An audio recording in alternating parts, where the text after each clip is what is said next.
Hello again. Today I've got a short one for you. I was on my phone reading the Slashdot headlines and I thought it doesn't work very well on the small screen. So I went to the App Store to find if there was an app that would do it better for me. And I mean, short story, there really wasn't any good ones, and I thought I'm sure that in just a few minutes I could create something that worked a little bit better. So I wanted to show you what I came up with using Apptrix and just a little bit of code. Let's just jump straight into the project. I'll open Apptrix. And you can see here my recent project I've called /read. Make that a little bit larger. The app has two screens. The default one here, called main, is just a navigation container with a list in here for each item in the feed. You can see that's created quite simply using items that I've dragged and dropped partly from the container list here, navigation, and collection to get the list. And I gave the navigation a little title, /dot. Straightforward so far.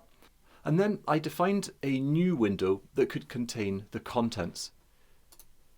On the left hand panel here we can add a new window, and I did that to create this part that I've called view. Although this won't be displayed in a separate window, it's nice and easy to edit it that way. I created a simple container that has a rich text article, the post time in another color, and the article content as well, also a rich text. And you can see that I've given the rich text an ID of content. I've given the post time an ID of time, and the title I've called title. That will come really useful later on. And I've added two buttons at the bottom, open on /dot, which I've called open, and a share button as well. And by combining these two screens, we can make a complete application. It will require just a little bit more code though, because there's no RSS feed reading built into Apptrix at the moment. So if I go to the main.go file where you can add more code, I'll show you what I did. I can open this main.go file just here in our editor. The usual code is here to load the Apptrix based application, and our custom code starts inside setup actions. Because this is going to be accessing information off the internet, there could be a delay. So I set up first a little bit here so that our feed, the list of items, has nothing in it, and I refresh that just whilst we're processing. And then I create a new activity, which in Fine is the spinner, the progress indicator, and along with a transparent rectangle to force it to be larger because the default size is smaller than I want, I put them inside a custom dialog with no buttons that says this is loading. The stack container means that we have a prop rectangle, and the activity indicator, which will pulse in a reasonable mid-size in the middle of our screen. I ask the spinner to start and the dialog to show, and that means that we're ready to start the load. I also define a cleanup function here that hides the dialog and stops the spinner, and we should call that any time that we have done loading. And then I call loadFeed, passing in this cleanup function and the window that we're using. This is a new function, and I've defined it here in the code just as the next section. Apologies if the text is a little bit small, but it will be uploaded to my repository so you can read it directly. I have loadFeed here, and that's just going to say read the feed that's located at this URL, rss.slashdot.org//dot/main. And if there is an error, then inside find.do, because this is a background process, so we need to remember we're refreshing the graphics from a background, I call the cleanup function that's passed in as done, and then I show the error with a new dialog, and then we simply return. That's the unhappy path. If there was no error, then everything is going great. And so what I want to do is to set up the list to reflect the feed items that we've downloaded. And this is g.feed. And I set up two really important callback functions, the length, which is going to say how many items were downloaded. And then for each update item, I want to perform a custom function. The list just contains labels, and I'm just updating those labels.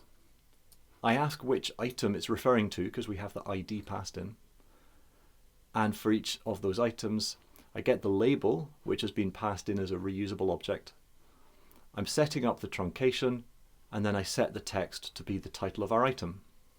That handles the display, but I also want to handle the onTapped, so that when something happens, it will open the content.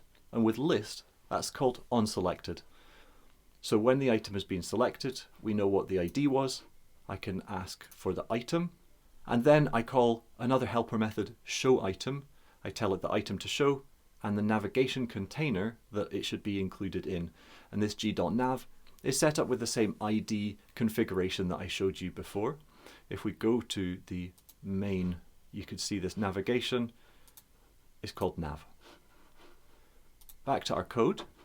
That is going to execute showItem when we select an item. And the last thing we do is refresh that list and then clean up the activity spinner. Before I move on, I'll just show you this showItem method. This is what's loading the second window. It's called view, so I call new view GUI. But instead of displaying it as a whole window, like we would do with main, you see here it says main make window. Instead, I'm saying make UI. So we just want the contents of the window, so I don't actually create a new window. Inside that, I use the structure and those items with IDs to set the content. So the title, I have word wrap turned on, and then I parse the markdown, which is this hash, and then the title, which makes it a heading using the markdown format. I set the time text to the date that we found in the feed, and then I update the content as well, so that it is scrolled, wrapped, and we parse the markdown text in the description of each item. Lastly, I configure the open button so that when it is tapped, I parse the URL, which is the link that was associated with the item, and I open that in the current browser. And then to display the item, we just push it into the navigation container using the user interface we just configured and the title of the item, popping it into this navigation container that was passed in. That really is all that there is to it. That's put all of the code together so that our user interface can read the feed and update the content. There is a small helper file that just handles the RSS content, but it's very straightforward and just uses the standard libraries essentially to read the XML. Our main has all of the hard work, and it's not a lot. Now, I have developer tools turned on here, so I can now just run the application locally. You could also use Go Run if you don't have the developer tools license, or you could tap that deploy button to have it sent straight to one of your devices.